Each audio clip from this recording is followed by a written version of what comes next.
मेरा नाम मल्लिकार्जुन बिरादर बोल के, हम कलबुर्गी जिले से है, कर्नाटक से।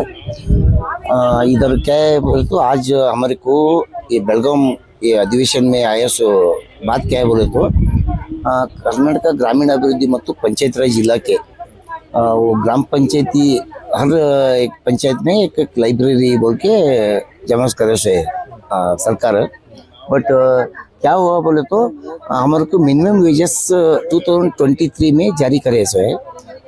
अभी तक क्या है 19,201 रुपीज़ सरकार नेरವಾಗಿ हमारे खाते को जमा करने के लिए ऑर्डर बोलता था, लेकिन अब तक भी जमा नहीं हो रहा है सर। खाली 12,000 रुपये गवर्नमेंट दे रहा है, बाकी का 7,201 रुपीज़ क्या है वो जेडपी में है। वो बोले तो ग्राम पंचायत सेस में कलेक्ट करके वो जिला पंचायत आपको सर 2023 से ऐसा हो रहा है।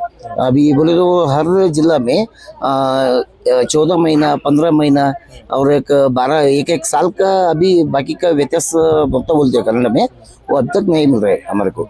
वो हमारा मांगे वही यही है गवर्नमेंट से और मिनिस्टर का और अधिकारियों का, आप जरूर हमारे को कि आप कनिष्ठ वेतन जारी करें सर ना, वो अमाउंट क्या है वो डायरेक्टली हमारे अकाउंट को डालने के लिए हम सरकार से मांगी बनते सर। हाँ सर मल्लिकार्जुन एस बिरादर कलबुर्गी राज्य संघದ पदाधिकारी।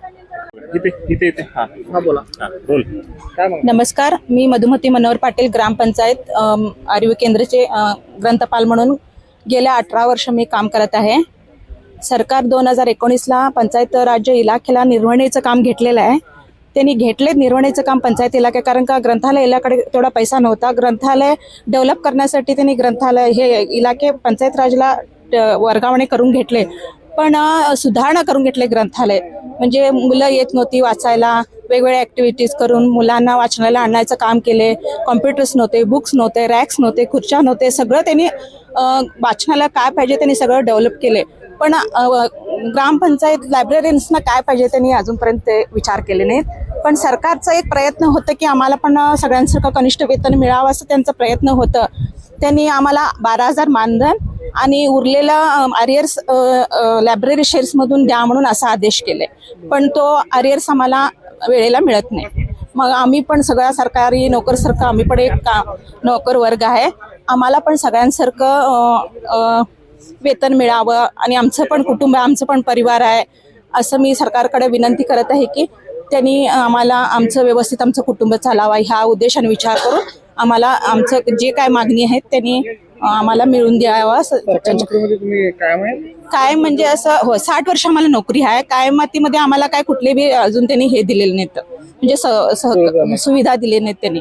फक्त त्यांनी काय मानधन आम्हाला 12,000 मानधन आणि म्हणजे 19,201 रुपये एवढं मिळतंय, पण मानधनचं जे अरेर्स आहे की नाही अरेर्स आम्हाला पूर्ण मिळत नाही। 10 महिने 12 महिने असं पेंडिंग राहतं।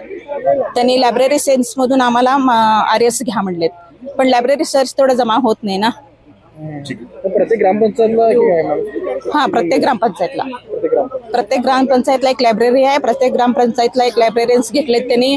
आम्ही 18, 19, 20 वर्ष आम्ही लायब्ररी ग्रामपंचायतला 19,000 पेमेंट आहे। हां, प्रत्येक ग्रामपंचायतला 12,000 मानधन आणि काय सरकारनं त्यांना कनिष्ठ वेतन काय 19,201 रुपये द्या म्हणले, त्या पद्धतीनं त्यांना द्या, पण अरियर्स त्यांनी आम्हाला लायब्ररी शेअर्समधून घ्या म्हणलेत, मग ते आम्हाला व्यवस्थित मिळत नाही।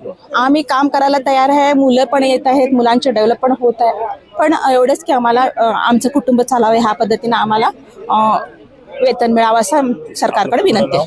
मधुमती मनोहर पाटील ग्रामपंचायत कंगराळी केज।